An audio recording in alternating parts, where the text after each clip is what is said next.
All right, this is something else I want to talk about briefly because it's important. Now, this is an editing course, but it is an editing course with the content creators, focus and strategy in mind. So one thing I want to talk about is, when you're uploading a file. So if we go back to this first file that I drug in there, the dividend stocks video, this you can see is clearly a synced file. The audio and the video are together. So if I play it really fast, you'll see what I mean.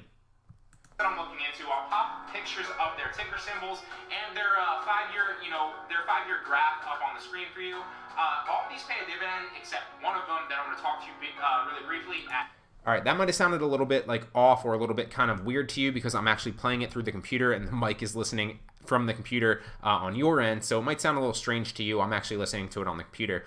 But the key here to understand is this audio is actually synced up. When I record this, I'm recording it with a blue snowball microphone that actually plugs into my computer. So the whole thing here is it depends for you whether you're going to actually upload a file or drag a file in here, and the audio is already going to be pre-synced to that because you're recording with a video and audio already synced together. For a lot of people, and I know I did this when I started, you might have the video and the audio file synced, completely different. So maybe you have your video file, but then there's no audio there and you can't actually hear it. So, it might be something like this initially.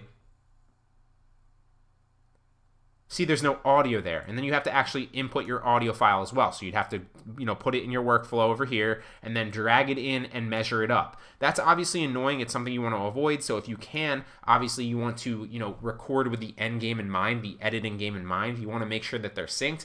However, if you don't, then what I would make sure to do is just kind of maximize it as much as possible to the point where you can kind of still see it. And then you kind of want to just mesh it up to, that you really see, okay, when you start talking, when your mouth is moving, and just mesh the audio and sync it up together. But like I said, ideally, this will be all done already for you, but I just wanted to touch on it because I know there are some people out there that are recording with just like, iPhone mics and, just recording their video, so they have to sync their audio up. But for 99.9% of you, this probably will not be you.